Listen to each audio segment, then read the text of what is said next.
Douglas Murray has written a brilliant piece once again for the New York Post about the DC murders that took place at the hands of a rabid lunatic, a pro-Palestinian nutjob that decided to end the lives of two Israelis that had just gotten engaged, and they happened to be enjoying their time at an event. Now, I've been seeing loads of different reports of these two Israelis actually being Christian, but the mainstream media seems to think that they are two Israelis and they're part of the embassy of Israel and everything like that. So you don't expect two Israeli people at all on US soil to have their lives tragically cut short. And to me, I think the whole incident could have been avoided.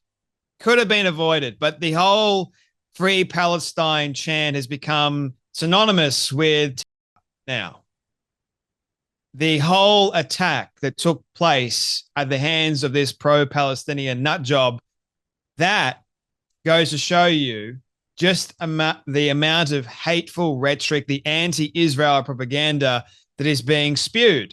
Because why else would someone see the need to end the lives of two innocent Israelis and then chant Free Palestine, thinking that ending the lives of these two Israelis would be, in fact, freeing Palestine?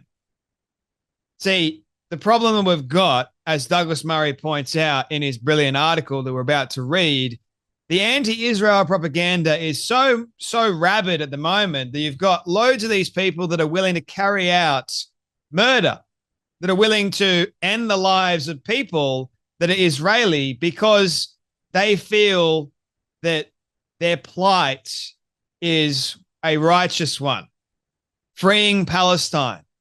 All right, as I've said many times before, if you want to really free Palestine, go over to Gaza and free the Palestinian people. By all means, go for it. No one's stopping you. Why do you see the need to go after Jews in the streets and mow them down? It's insane, isn't it? Douglas Murray, DC killings show how Americans are being incited to end the lives of Jews by anti-Israel propaganda. On Wednesday afternoon, Yaron Linshinsky was trying, as always, to fight lies.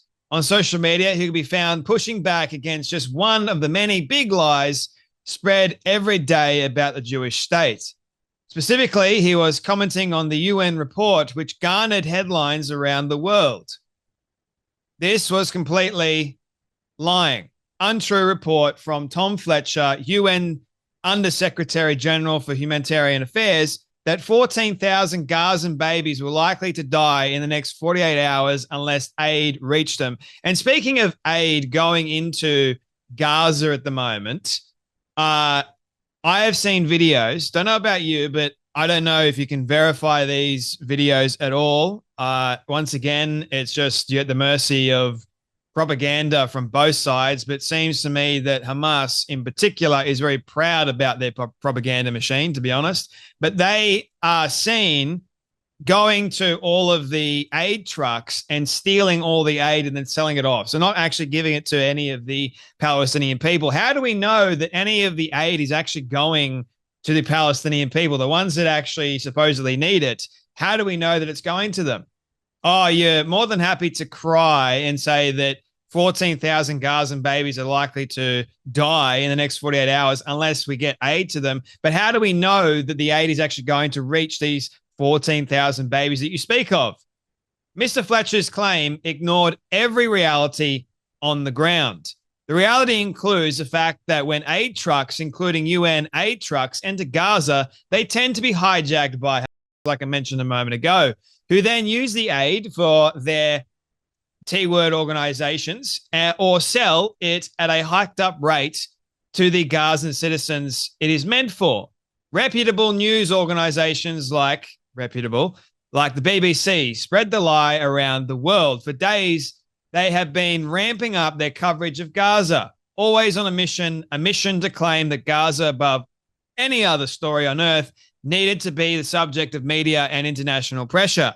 The Jewish state was committed to a G word, genocide, many of these outlets claimed.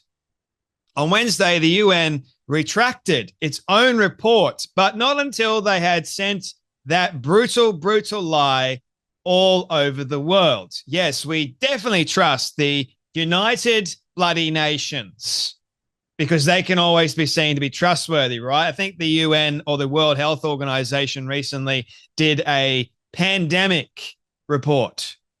That is going to be interesting, to be more prepared for the next pandemic, God forbid, right? According to them, it's coming and we've got to be prepared for it. So all of the world leaders, including our wonderful spineless Anthony Albanese and Penny Wong, were praising the so-called prepared report that they had created. Absolutely radical and lunatic in nature. I wonder what radical left media think will happen when they act as propaganda outlets. Clearly, they are trying to radicalize their readers.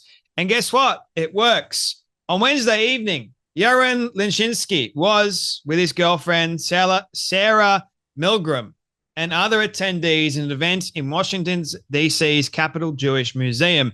The couple happened to be staffers at the Israeli embassy in Washington, but the gunman wouldn't have known that.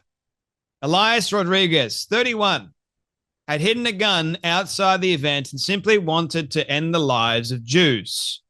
Free, free Palestine, he shouted as he whipped out his T-word organization Kafir scarf and shot them there. It was a chant he repeated minutes later when he was arrested. As a result of his actions, 2 beautiful young lives have been ended in an assassination-style murder on the streets of the US Capitol. Rodriguez is associated with the far-left Party for Socialism and Liberation, PSL. Presumably, Rodriguez believed the lies that have been pumped around this country and the world. Presumably, he was one of those people who actually believe that Israel has been committing the G word in Gaza since October 2023, as opposed to fighting a careful war intended to bring home the remaining Israeli hostages being held by Hamas and capturing or ending the lives of the T-word individuals, the group leadership. If he did believe these things, then he is not alone. Indeed, as the Post revealed yesterday, even this city, such chants and such hatred are routine. Even in Australia, such chants and such hatred is very much routine.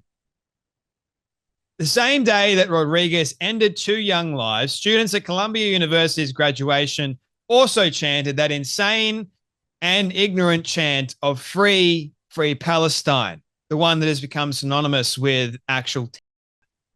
They did so even as their cowardly acting president, Claire Shipman, tried to placate the mob, or placate the mob, sorry.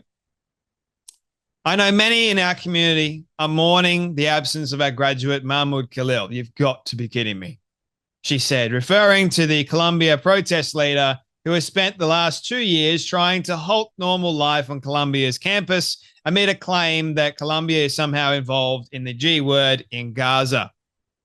Khalil is now the left's great free speech martyr, but he is a hard person to miss. His idiot radical group, Columbia University's Apartheid Divest, called the October 7th massacres a moral, military, and political victory. And yes, that was actually said. And states that is fighting for the total eradication of Western civilization. And yet, Columbia University is more than happy to have these people on campus.